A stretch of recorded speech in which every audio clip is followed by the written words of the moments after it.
Welcome to CNBC Africa Special. My name is Arnold. Kwizera. Now, you want to be part of this conversation, you can tweet us at CNBC Africa or tweet me directly at the real Kwizera. Now, we have a very interesting conversation for you out there, and we have the new CEO of Rwanda's leading cement manufacturer. Or one would say, arguably, the leading cement manufacturer in the region. We don't know. He will tell us about that. Mr. Albert Sigei joins us. Welcome to the land of 1,000 hills, Albert.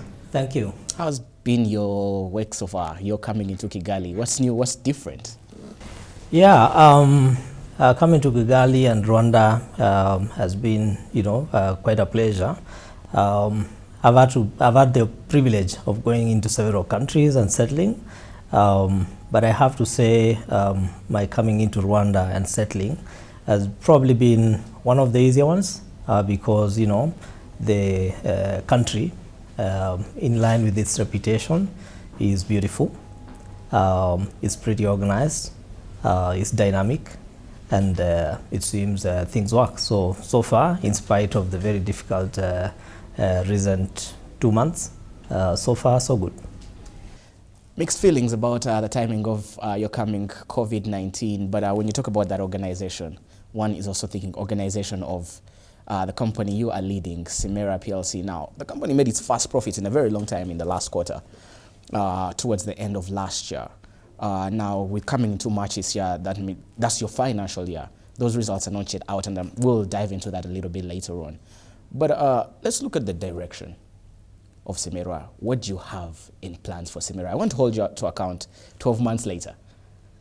Yes, I think I'm going to start by talking about the space we are in, which is the construction sector. But of course, we are in that space, which is also within the space of the country we are in, which is Rwanda.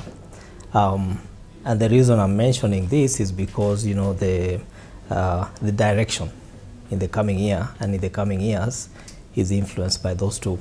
If I begin with Rwanda itself, it's a country that I have great confidence in, because the fundamentals are solid. When you look at the GDP growth going forward, all the projections by the analysts seem to really indicate that if you're in Rwanda, you're in the right place. And this is also borne by the statistics. If you look back at the last few years, the GDP growth has been quite good. And that has meant, GDP is linked to growth of the cement industry. Roughly speaking, there's almost a factor of 2, So the cement industry growth in Rwanda has been close to 10% on an annual basis.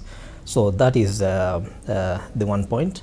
And if we come back to the building materials sector, or the construction sector specifically, Rwanda is quite also showing very good potential. With the growth indicators that I've just spoken about. But if you also look at the level or the rate of consumption of cement as the country goes through reconstruction, building of schools, building of hospitals, building of Kigali itself, the satellite cities project, the airport project that is coming up, and so on. There's a very rapid trajectory. And even in spite of this growth, where we stand today is around 60 kilos per capita of consumption, which by world standards is still low, meaning we have a long way to go. We need to hit the hundreds, and come back during maintenance phase, to round about 250 kilos or thereabouts, which is where countries like South Africa and the like are.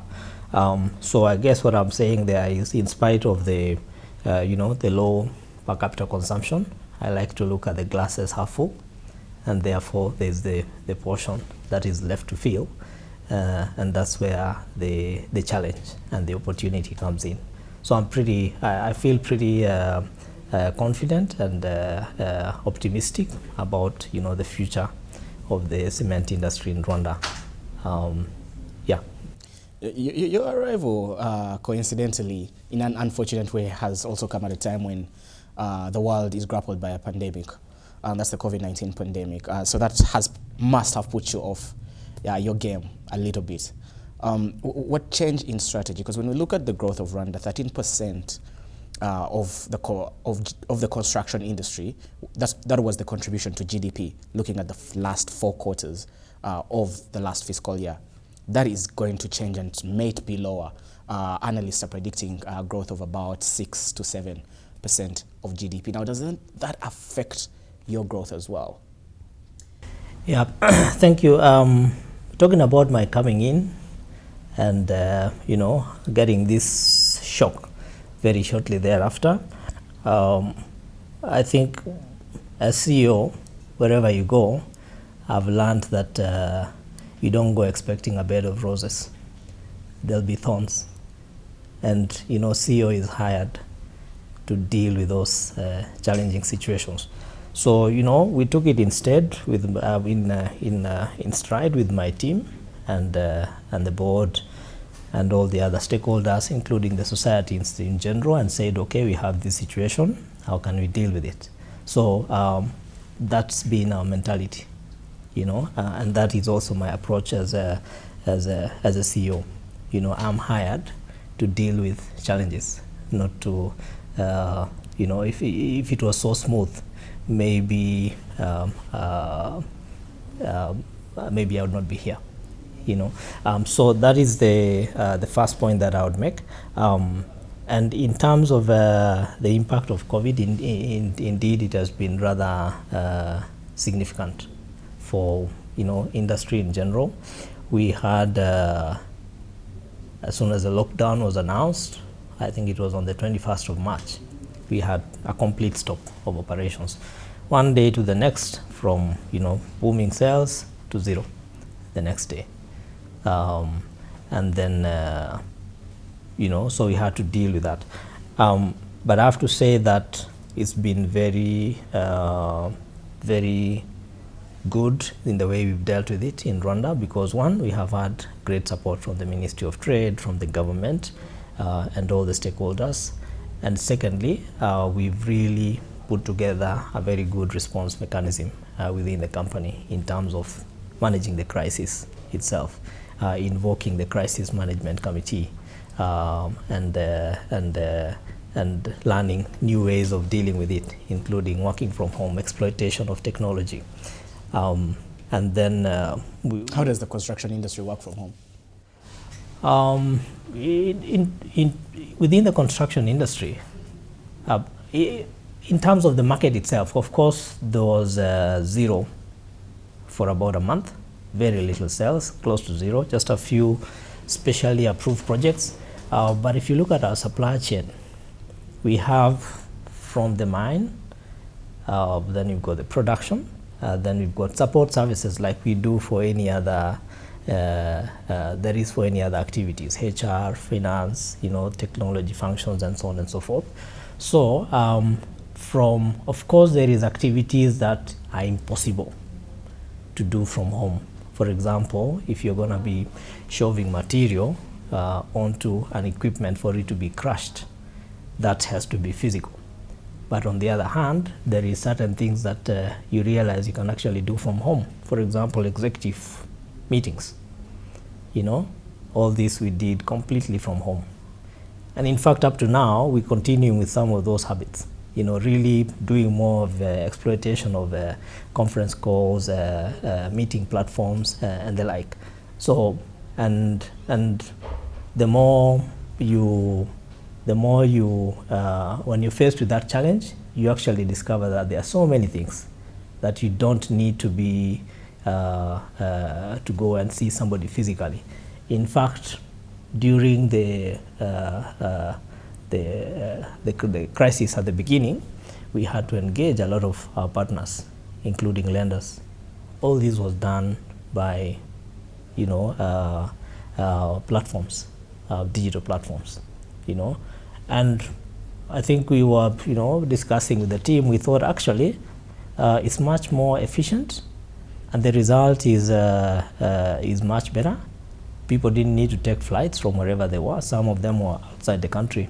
And at the end of the day, we got probably the results that we'd have had with physical meetings, only that nobody spent on air tickets and so on and so forth. Yeah, so with our partners, with our staff, there is very many opportunities to work from home. And in fact, we are starting to embed a lot of this into our operations as a way of working going forward, and flexing, looking at how we can flex some of the policies to allow staff to work from home. And it's, if you think about it, it's probably it's more beneficial from a work-life balance perspective and the well-being. So you got staff and that are happier, because if they've got a small child, they are closer to them, but at the same time they're able to deliver exactly what they were delivering before. Yeah, so it allowed us to really introspect, reflect, question what we thought was just the normal way of working, and actually innovate and do things differently on many fronts. But they say you don't let a good crisis go to waste. We've seen the growth of new companies globally when such happenings happen. We go back to 2008 when there was the SARS outbreak, and that was in 2003, and then the global recession in 2008. Even way before that, 1930s, we've seen great companies built out of pandemics, out of situations like we're in. What are the opportunities for the growth of Cimerwa from this pandemic? Yeah, from the process of reflecting and introspection and trying out things in the course of this pandemic, and just from the sheer point about the need to survive and come out of this, emerge on the other end, there's several things that have come out as opportunities at the same time out of this very sad situation. Yeah.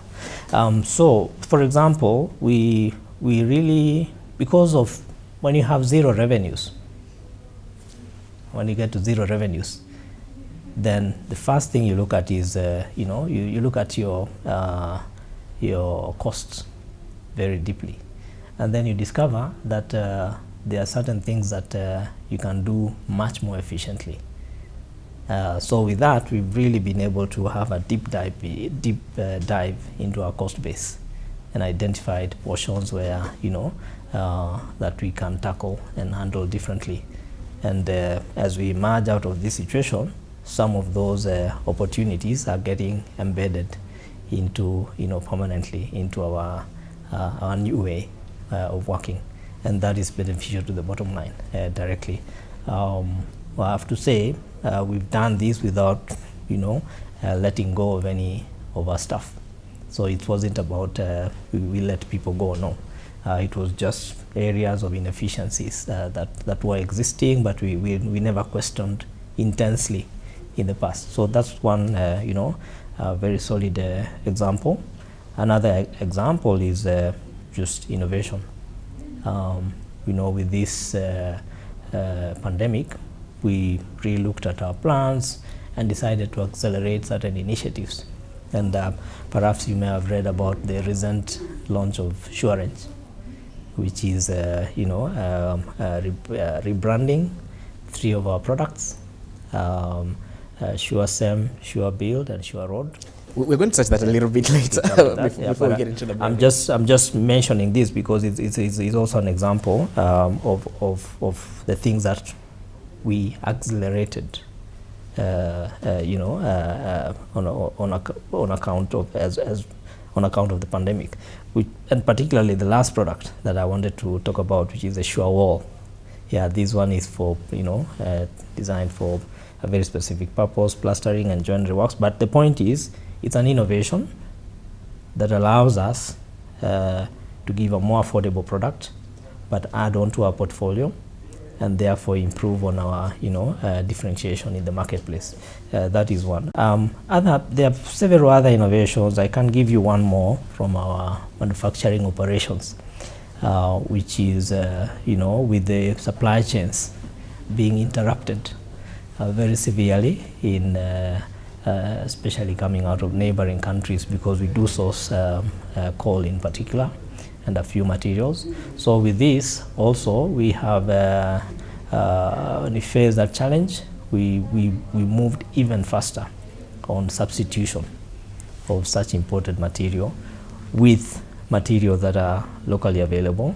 And in the case of coal, in fact, it's substituting with alternative fuels, which happen to be more environmentally friendly. Things like rice husks and the like. Yeah. So those are just a few examples of things that have come out as opportunities. I think the other thing that probably I should not forget to mention is the mentality that comes with this kind of difficult situation. Survival. Yeah, I think it's more survival, but also passion and drive, which is, that's the ripple effect, that the imprint that is left on the team, that we can do it. And just coming out of it and looking at the results, and we will see, we are confident that in the coming months we'll be able to really be on a very solid tracks. Then there is always that impact on the team, having dealt with it, and it was a very, very intense process all the way from the leadership level down to the shop floor. So ripple effect on getting a stronger performance-oriented culture, ripple effect on teamwork, just a sense of solidarity, because there were also, during this COVID situation, great examples of people supporting each other within the company, where we had colleagues who were on temporary assignments that when there's no revenue, they also are not engaged. So we saw colleagues coming together, raising some funds and giving it to them. Initiatives like donating masks, initiatives like voluntary contributions, a percentage of salary, staff saying we will voluntarily contribute this to the COVID initiatives, initiatives like donation of food by the company to around the community that lives around us. So just that sense of humanity. I think these things they really create a stronger bond within the company and also with the society and the community around us, and the stronger drive to achieve, stronger drive to solve problems and provide solutions. And I'm really strongly convinced that these things are not just for this moment, but they will have a strong imprint on our mentality, and it's for the longer term gain of the company. I would want to talk about something you hinted on, which led you to rebranding of some of your products. But there's been an outcry regarding the lack of competition in the sector and Cimerwa being looked at as a monopoly. Thus, the prices and the price tag and the price war. And people feel like Cimerwa can't supply the market enough. Now, that's a challenge to you. How is that going to be tackled? Yeah, thank you. If I start from, if you look at the Rwanda market, it's a give or take about 800,000 tons. We are by no means the only players. There is a very significant presence of other players. Actually, if you count individually, there is probably more than 5 in addition to us. So yes, we are the only ones who have invested here, are the only integrated cement manufacturer in Rwanda. This is correct, but we are by no means the only players in the market, because there have been players from Tanzania, players from Kenya, players from Uganda until before the border was closed. Yeah. So in terms of, if you look at the market shares, we cannot say that Cimerwa is a monopoly in the sense of they can put whatever price they want. There is market supply demand that is effectively challenging the pricing in the market. So in terms of pricing, And maybe it's a very good time actually to ask that question, because during a time like now, when you have COVID, this is when you sort of have a bit of a tension in the market, with the supply side, because of the disruption of supply chains, supply side being a bit more constrained until things pick up to normal, and the demand side, as the COVID situation eases, being rather strong. As Cimerwa, we have not increased our prices. We've kept them the same. That is the first point. So we are responsible in that sense. And in fact, we've gone out proactively to ask our customers not to speculate on the situation. We just feel it's wrong, especially coming out of a situation like COVID, where everybody is suffering and incomes hit.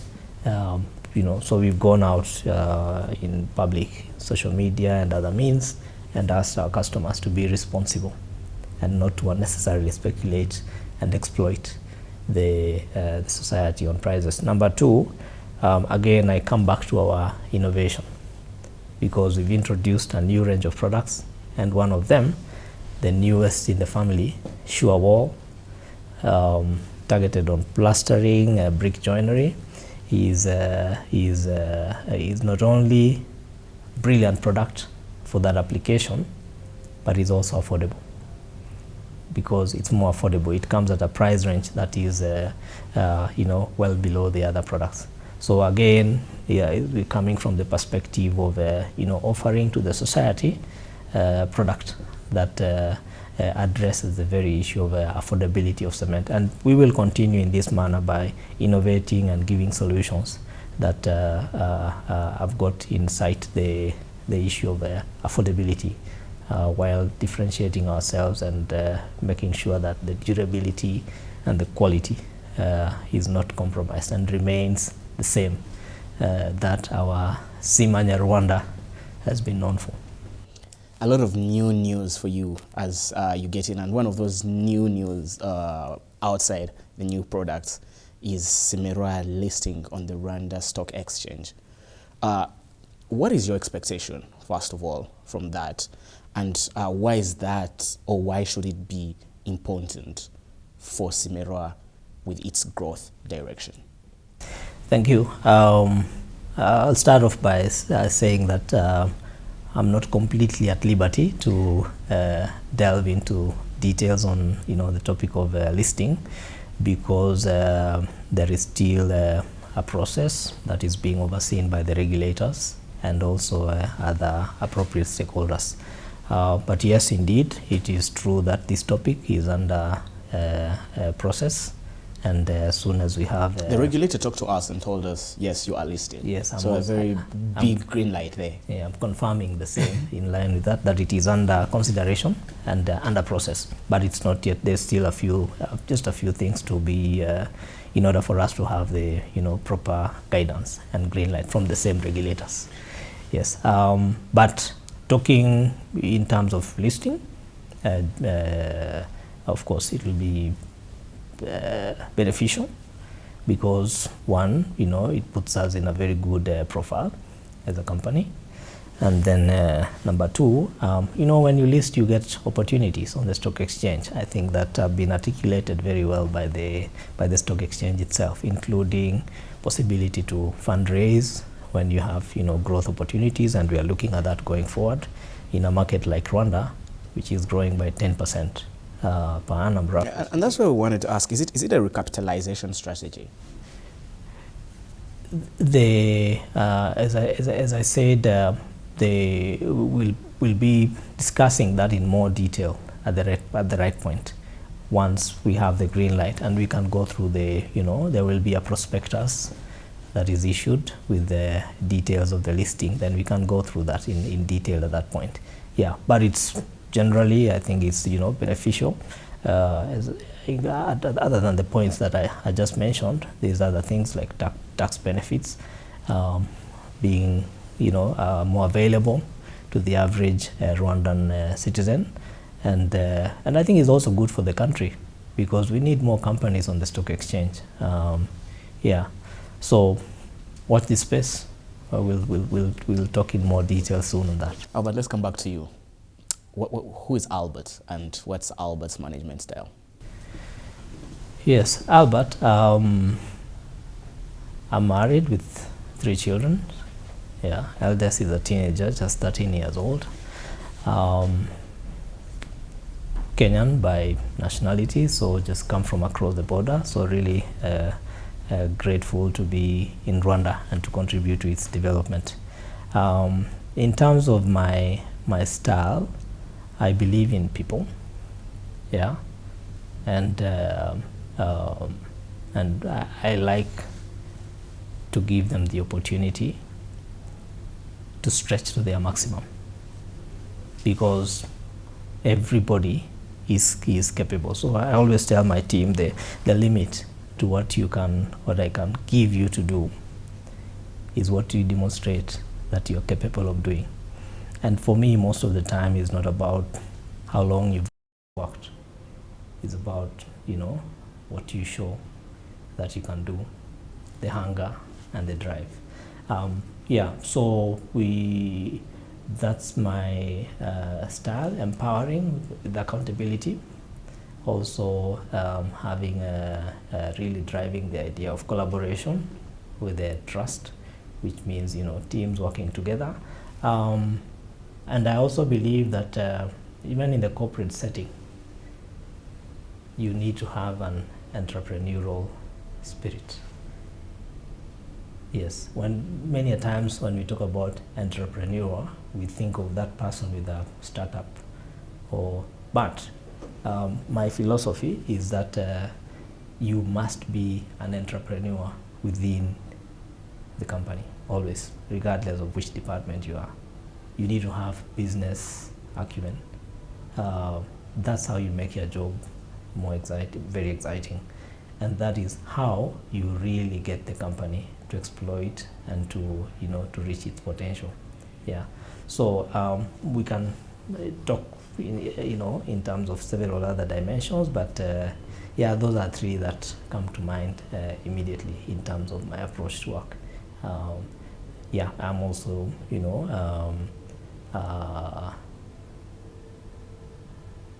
driven, but at the bottom is really believe in people, especially those who demonstrate that and want, those who demonstrate that they can do, and those who show the passion and the hunger for results. Thank you very much for making the time, Albert. Thank you. And best of luck on the new journey. Thank you very much.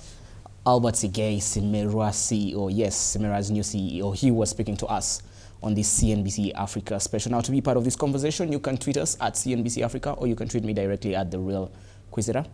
Have a great evening.